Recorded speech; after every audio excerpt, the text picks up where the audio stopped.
Kalau kami boleh beribadah bersama-sama Tuhan, memuji muliakan nama-Mu Tuhan. Sungguh suatu kesempatan yang luar biasa buat kami Bapa. Bersyukur punya Allah seperti Engkau Tuhan. Biarlah kami meninggikan nama-Mu Yesus. Engkau Raja di atas segala raja.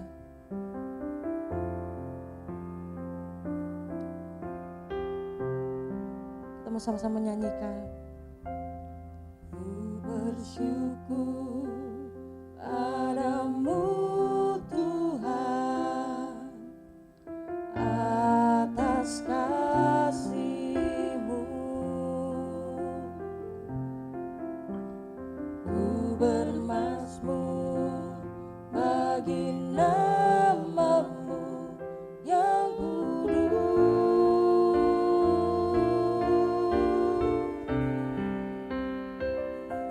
Sebab Engkau kebenaranku, padamu ku percaya. Betapa mulianya Tuhanku, ku rindu menyatakan, tinggikan diri-Mu mengatasi langit. Kebesaran-Mu Tuhan mengatasi bumi. Tinggikan diri-Mu mengatasi langit. Kemuliaan-Mu Tuhan mengatasi bumi. Kita mau naikkan ucapan syukur kita. Kami bersyukur Tuhan. Bersyukur padamu Tuhan atas kasih-Mu. Ku bermazmur bagi nama-Mu yang kudus. Sebab Engkau kebenaran kami Tuhan. Sebab Engkau kebenaranku, padamu ku percaya. Betapa mulianya Tuhanku, ku rindu menyatakan. Saya undang Bapak Ibu untuk bangkit berdiri. Diri-Mu mengatasi langit. Kebesaran-Mu Tuhan mengatasi bumi.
Ayo kita mau nyanyikan, tinggikan dirimu Tuhan. Tinggikan dirimu mengatasi langit, kebesaran-Mu Tuhan mengatasi bumi. Tinggikan dirimu mengatasi langit, kemuliaan-Mu Tuhan mengatasi bumi. Kebesaran-Mu Tuhan, kebesaran-Mu Tuhan, kemuliaan-Mu Tuhan, kebenaran-Mu Tuhan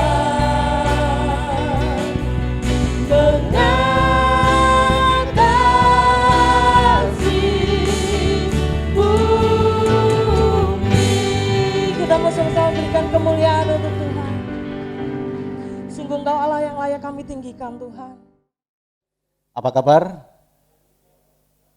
Ya, puji nama Tuhan. Betapa Tuhan itu baik, seperti pujian yang sudah kita naikkan tadi. Tuhan itu baik, memelihara hidup kita, menjaga kita dan mengasihi kita. Tak pernah kita ditinggalkan oleh Tuhan. Seperti sore hari ini Bapak Ibu, kita mau belajar satu tema, bukan sederhana sebenarnya ya. Takkan kekurangan. Takkan kekurangan. Mari kita baca dalam Mazmur. Mazmur 23 ayat yang sudah terkenal ini. Mazmur 23 nanti saya akan cerita tentang ayat ini. Mazmur 23 ayat 1 sampai dengan ayat yang ketiga. Saya mengajak Bapak Ibu untuk membaca bersama-sama dengan saya dengan perikop Tuhan Gembalaku yang baik.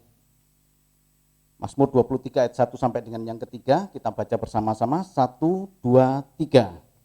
Mazmur Daud, Tuhan adalah gembalaku, takkan kekurangan aku. Ia membaringkan aku di padang yang berumput hijau. Ia membimbing aku ke air yang tenang. Ia menyegarkan jiwaku. Ia menuntun aku di jalan yang benar oleh karena namanya. Amin. Baik Bapak Ibu dan Saudaraku, apakah Bapak Ibu saat ini dalam keadaan kekurangan?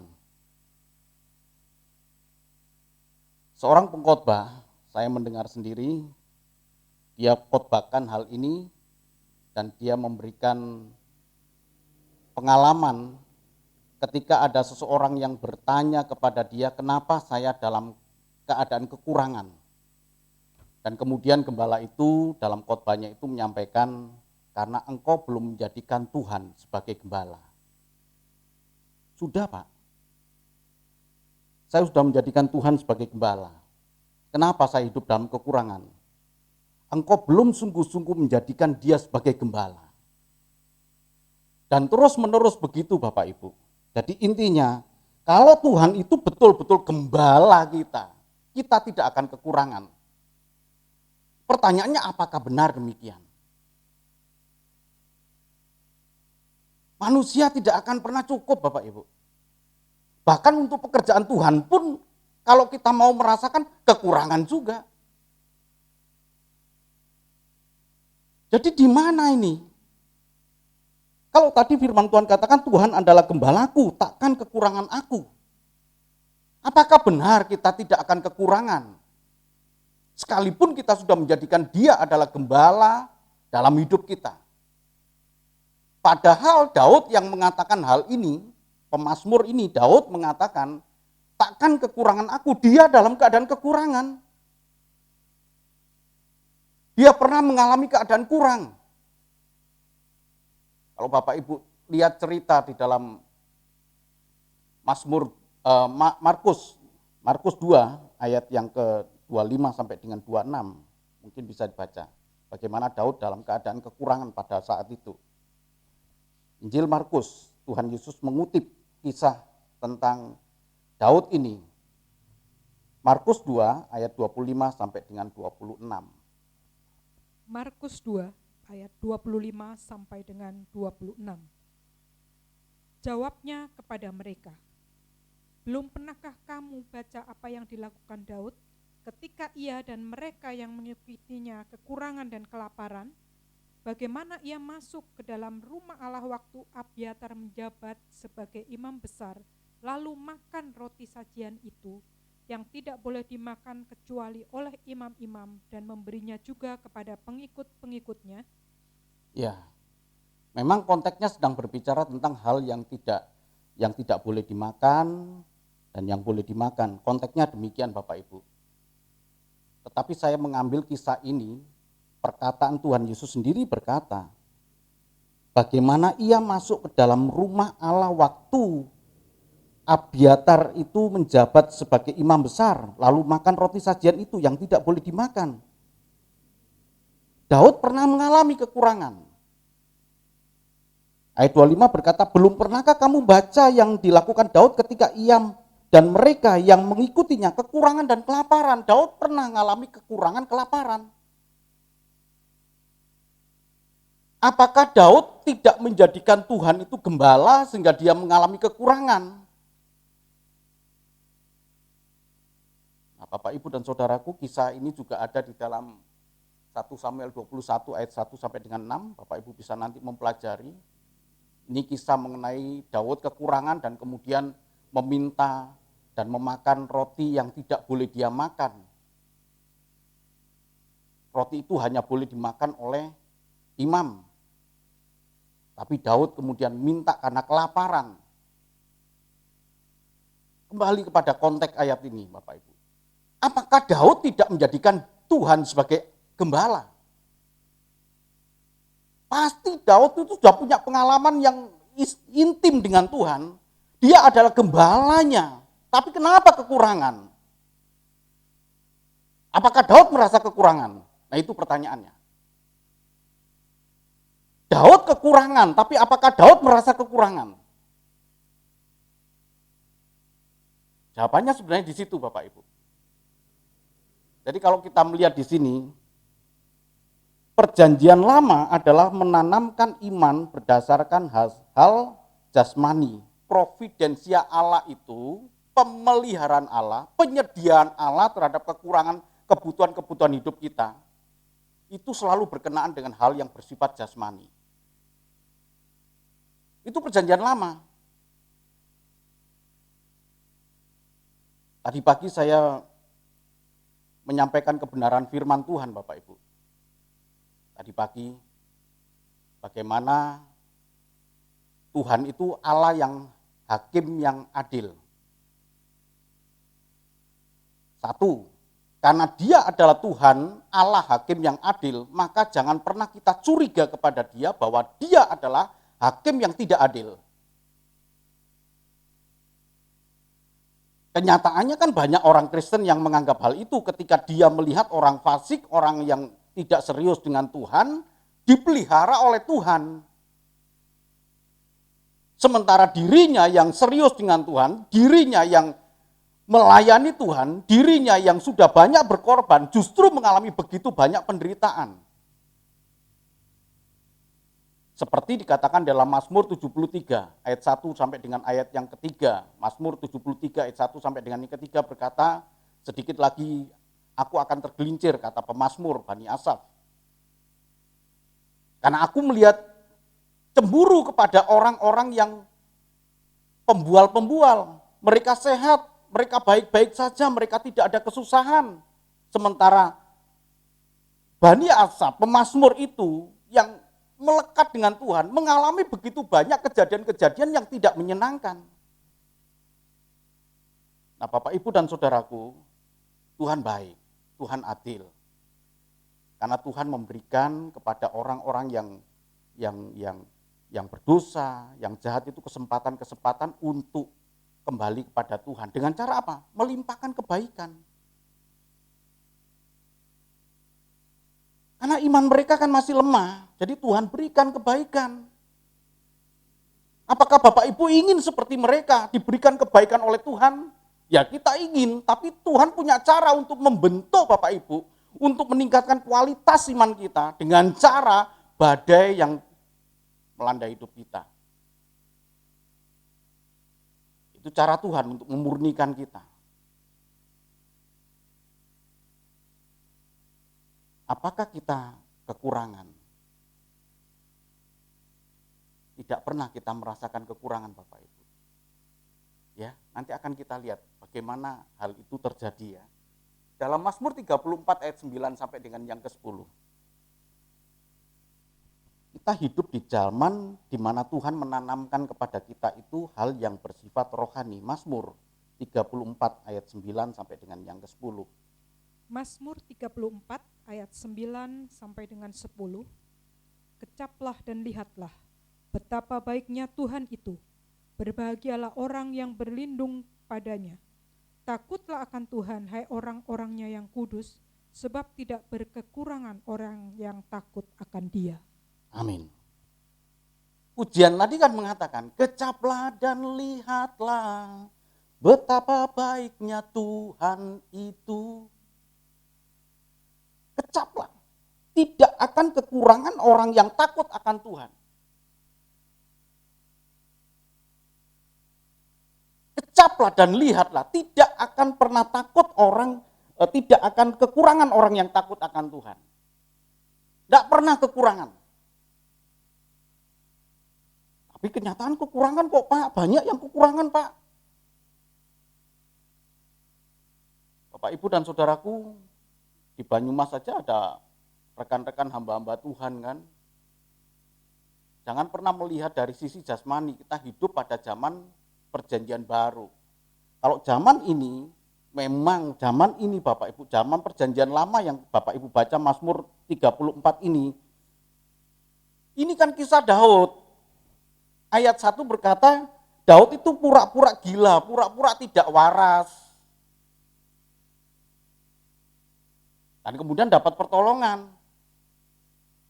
Karena kan Daud itu sedang dikejar-kejar oleh Saul dan oleh anaknya Absalom, dikejar-kejar. Sampailah dia kepada satu tempat di sini, di depan Abimelek ini. Kemudian dia pura-pura jadi gila sampai air liurnya yang meleleh itu jadi gila. Nah, orang kemudian berkata, ini Daud ini sedang dikejar-kejar Saul. Maksudnya ditangkap kemudian diserahkan kepada Saul. Tapi Daud kemudian berpura-pura. Dari situ kemudian muncullah, kecaplah dan lihatlah. Apa artinya Bapak Ibu? Lolos dari jerat. Lolos dari maut, bersifat jasmani. Sekarang coba kita lihat, beberapa hari yang lalu kan ada gempa. Dan sekarang kita sedang mengumpulkan di GBT ini, pendeta-pendeta atau jemaat-jemaat yang mengalami keadaan di mana itu? Majene itu, Sulawesi itu, gempa. Sedang dicatat. Apakah mereka tidak menjadikan Tuhan sebagai gembala? Kalau Tuhan itu sebagai gembala, kenapa mereka dalam keadaan kekurangan? Kekurangan perlindungan Tuhan. Kenapa tidak seperti Daud diloloskan dari maut? Ada begitu banyak anak-anak Tuhan yang setia kepada Tuhan dan ternyata kena COVID juga dan mati juga. Di mana perlindungan Tuhan? Dan kalau ini takkan kekurangan, Tuhan adalah gembalaku, takkan kekurangan, maka orang berkata, kalau engkau kekurangan karena engkau tidak menjadikan dia sebagai gembala. Permasalahan bukan di situ Bapak Ibu, bukan letaknya di situ. Tuhan tetap gembala kita yang baik, amin. Tetapi masalahnya adalah di jiwa kita ini. Di jiwa kita ini. Jadi kalau Bapak Ibu lihat di sini, perjanjian lama di sini, menanamkan iman itu memang dari sisi jasmani dulu. Kenapa? Karena konteks waktunya memang cocok untuk zaman pada saat itu ditanamkan. Ini loh ada Allah yang besar, Allah yang benar. Lalu bagaimana caranya? Dia pelihara providensia Allah itu dengan cara memenuhi kebutuhan jasmani mereka, nyata di depan mata mereka, dan kemudian mereka percaya kepada Dia atas pembuktian Tuhan, pemeliharaan Tuhan bahwa Tuhan itu gembala yang baik, tidak akan kekurangan kita. Tapi kita Perjanjian Baru menanamkan iman berdasarkan kekuatan jiwa yang percaya kepada Allah. Terlalu mudah bagi kita untuk mencari ayat tentang bagaimana Rasul Paulus itu kekurangan. Terlalu mudah Bapak Ibu. Kalau Bapak Ibu baca di dalam Roma 8, terus baca. Filipi 4, terus baca.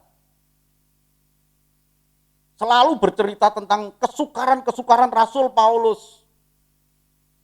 Kedinginan, ketelanjangan, kelaparan dialami. Apakah Rasul Paulus tidak menjadikan Tuhan sebagai gembala? Tapi dia katakan, segala perkara dapat kutanggung di dalam Dia yang memberikan kekuatan. Aku cakap menanggung segala perkara. Dari batu dasar tentang providensia Allah terhadap kebutuhan jasmani. Bagaimana lolos dari maut, bagaimana menang, bagaimana Tuhan memelihara, hasil panennya melimpah. Supaya apa? Mereka percaya bahwa Allah itu Allah yang benar. Dan tidak beralih menyembah berhala. Karena Allah ingin membuktikan dengan hal itu. Bergeserlah pada pondasi yang kedua, yaitu kekuatan jiwa kita.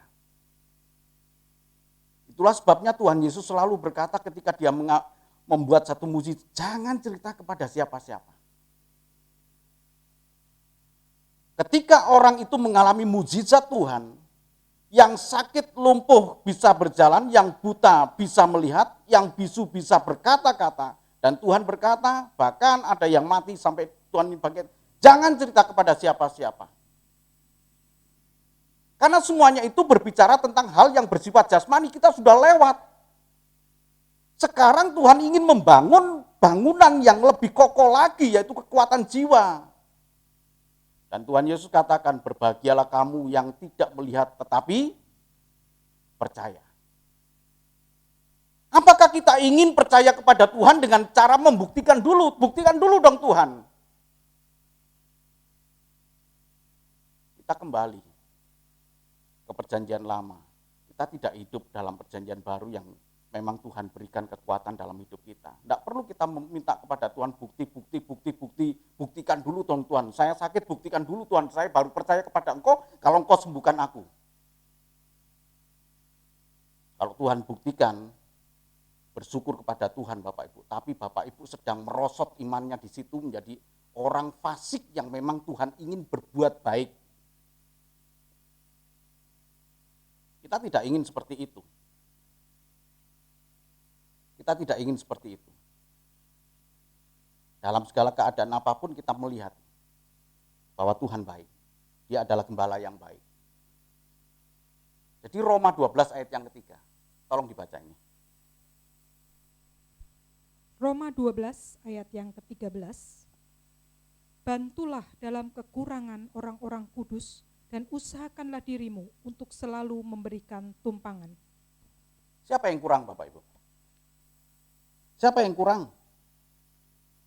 Roma 12 ayat yang ke-13 ini berkata, bantulah dalam kekurangan. Siapa yang kurang?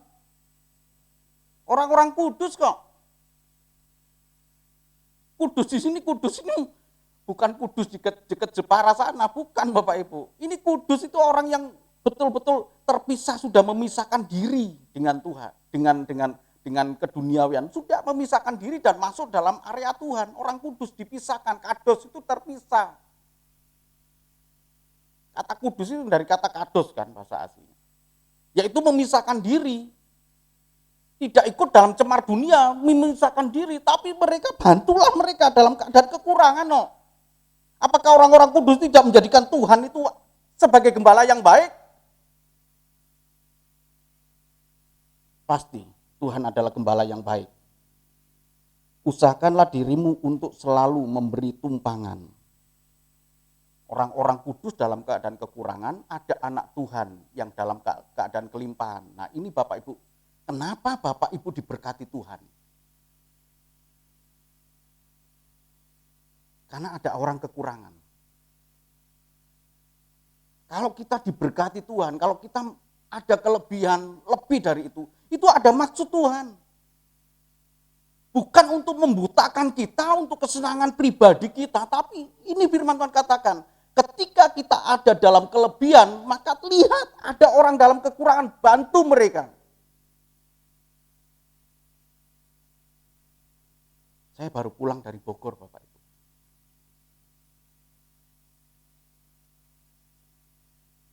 Ada anak Tuhan, ya ini saya cerita kepada istri saya juga ya. Karena awalnya istri saya kan tidak terlalu setuju saya ke sana. Anak Tuhan ini dalam keadaan kekurangan ya. Tapi saya feedback. Pikiran saya itu kembali kepada masa-masa yang lalu ketika saya melayani di tempat ini. Bapak Ibu tahu, anak ini sangat setia. Walaupun dia tidak dalam keadaan kelebihan secara materi. Dia tinggal bertiga dengan orang tuanya. Walaupun dia dalam keadaan kekurangan, tapi dia mendukung pelayanan saya di sini dan selalu dia katakan, Pak Rudi, hostinya ya, saya siapkan. Itu berapa waktu yang lalu. Dia suplai hosti, dia belikan hosti, dia belikan anggur. Itu dari dia. Sekarang dia dalam keadaan stroke, anak ini. 2 minggu yang lalu, orang tuanya meninggal. Saya tidak bisa datang ke sana. Saya ingin ke sana. Untuk memberikan kekuatan. Orang tuanya meninggal dan sekarang dia tinggal berdua, tidak ada yang bekerja. Disuplai oleh saudara-saudaranya. Saya bukan orang yang berlebih. Saya cukup. Saya punya berkat. Dan kemarin saya memberikan berkat itu kepada dia. Nanti kan ibadah ini dia tonton juga karena dia suka sekali nagih saya. Kalau saya telat gitu, ya beberapa waktu yang lalu kan tidak ada video ini, kemudian dia WA ke saya, kok nggak ada. Saya kirim kepada dia. Orang yang takut akan Tuhan, kenapa kekurangan? Apakah Tuhan bukan gembala dia? Ketika ketemu dengan saya rekam suaranya, karena memang suaranya orang stroke lah Bapak, ngomong gak jelas. Tapi dia senang ketika saya datang ke sana. Dan saya bagikan berkat itu.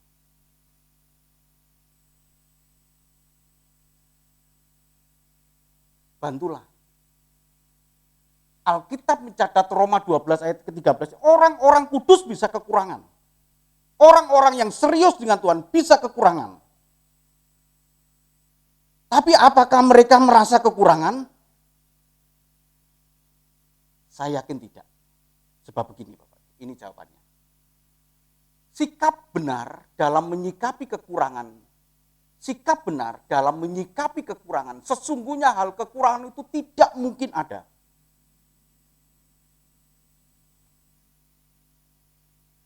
Tapi kalau orang setiap kali melihat kurang, merasa kurang, ya kekurangan. Tapi kalau sikapnya benar, menyikapi kekurangan itu, sikapnya itu benar, tidak akan pernah ada istilah kekurangan di dalam Tuhan. Amin Bapak Ibu. Dia adalah gembala yang baik. Jadi bukan perkara karena saya tidak menjadikan dia gembala. Saya sudah menjadikan dia gembala yang baik. Tapi masalahnya apakah benar sikap saya ini terhadap menyikapi kekurangan itu? Takkan kekurangan. Coba lihat ini. Belajar mencukupkan diri. Tolong dibaca, Filipi 4 ayat yang ke-11. Bagaimana Rasul Paulus itu mengatakan, nggak ada kekurangan itu, nggak ada Bapak Ibu, nggak ada sama sekali. Asal sikap kita itu benar di dalam menyikapi kekurangan itu. Filipi 4 ayat yang ke-11. Filipi 4 ayat yang ke-11. Kukatakan ini bukanlah karena kekurangan, sebab aku telah belajar mencukupkan diri dalam segala keadaan. Amin. Belajar untuk mencukupkan diri, kalau nggak ada jangan dipaksa. Kalau nggak bisa beli AC ya jangan dipaksa beli AC. Kalau nggak bisa beli sepeda motor ya jangan dipaksa beli sepeda. Cukupkan diri itu, cukupkan. Rasul Paulus ini sampai kemudian ayat 13 berkata, segala perkara dapat kutanggung di dalam Dia yang memberi kekuatan kepadaku. Baru ayat ini muncul. Rasul Paulus apa kekurangan? Ayat 12 berkata, aku tahu apa itu kekurangan, aku tahu apa itu kelimpahan. Karena Rasul Paulus pernah mengalami kelimpahan, pernah mengalami kekurangan. Enggak ada yang rahasia bagi Rasul Paulus. Dalam segala hal dan segala perkara tidak ada sesuatu yang merupakan rahasia bagiku. Baik dalam hal kenyang maupun dalam hal kelaparan, baik dalam hal kelimpahan maupun dalam hal kekurangan. Tidak ada hal yang rahasia bagi Rasul Paulus. Baru kemudian ayat 13 berkata, segala perkara dapat kutanggung di dalam Dia yang memberikan kekuatan kepadaku. Berarti kan masalahnya di dalam hati kita, Bapak Ibu. Kalau kita menyikapi segala kehidupan ini, haleluya, puji Tuhan, cukup. Bersyukur kepada Tuhan, cukup. Cukup kita. Enggak kekurangan kita, enggak ada hal yang kekurangan. Kenapa? Karena kita merasa cukup. Tapi begitu mata kita salah memandang, loh kok orang lain kok punya TV 2, kok orang lain punya, ya kita merasa kekurangan. Bukan karena Tuhan itu bukan gembala yang baik, Tuhan gembala yang baik. Menyikapi keadaan yang benar di sini. Apalagi ini Bapak Ibu, mencukupkan diri dengan keadaan yang ada ini.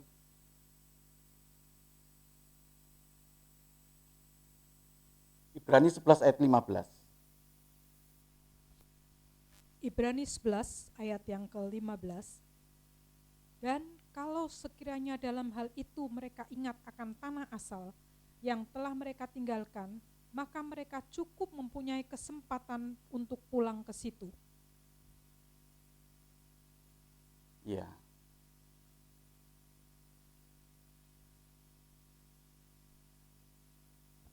Dan kalau sekiranya dalam hal itu mereka ingat akan tanah asal, ya mereka ingat tanah asal. Ini kan cerita mengenai tokoh-tokoh Alkitab, tokoh-tokoh iman ya. Di daerah asal dia itu hidup cukup. Sementara ketika mereka mau berjalan menuju kepada tanah yang dijanjikan itu, mereka punya kesempatan untuk pulang kok. Mereka punya kesempatan untuk pulang, tapi mereka cukup mempunyai kesempatan untuk pulang di situ. Mereka tidak melakukan hal itu. Sebab kekuatan iman mereka itu ditanamkan. Mereka harus sampai kepada tanah yang dijanjikan Tuhan. Dan sampai akhirnya mereka tidak mendapatkan tanah itu. Apa yang terjadi? Ada yang tahu? Abraham hanya memandang Yerusalem itu turun dari surga dan melambai-lambaikan tangan. Demikian juga dengan ini Bapak Ibu. Dengan hal di bawah ini, asal ada makanan dan pakaian cukuplah bagiku, kata Rasul Paulus. Dia memberikan pelajaran kepada Timotius untuk berusaha mencukupkan diri. Kalau berbicara kurang, manusia tidak akan pernah sampai kepada betul-betul ini saya sudah cukup. Enggak mungkin. Begitu ini sudah tercapai, dia akan merasa kurang begitu terus. Enggak ada batasnya Bapak Ibu. Tapi ketika kita merasakan dalam diri kita ini cukup. Dengan cara bagaimana Bapak Ibu? Ucapan syukur atas segala yang kita terima, kita akan merasakan takkan kekurangan. Amin Bapak Ibu. Jadi takkan kekurangan aku, karena segala perkara dapat kutanggung di dalam Dia yang memberikan kekuatan kepadaku. Takkan kekurangan aku, takkan kekurangan aku. Dia adalah gembala yang baik. Gembala yang baik bukan berarti melimpahkan seluruh apa yang kita inginkan. Kalau Bapak Ibu belajar dalam doa Bapa kami itu Tuhan Yesus mengajarkan, berilah kami makanan secukupnya. Bukan berlimpah, secukupnya. Lalu besok bagaimana? Bekerjalah. Tuhan tidak akan memberikan makanan dengan cuma-cuma. Gembala yang baik tidak mungkin memberikan kepada Bapak Ibu makanan cuma-cuma. Gembala yang baik itu mengajarkan kepada kita untuk bekerja dan mendapatkan makanan secukupnya. Tidak akan kekurangan. Amin Bapak Ibu. Sekalipun kita merasakan kekurangan, tapi kita kalau menyikapi dengan benar, hidup kita ini kan nggak pernah cukup kan? Betul ya? Nggak pernah cukup. Tapi ketika kita menyikapi kekurangan itu dengan benar, maka tidak akan pernah ada istilah kekurangan. Takkan kekurangan aku, sebab Tuhan yang memberikan kekuatan kepada jiwa kita. Tuhan memberkati. Amin.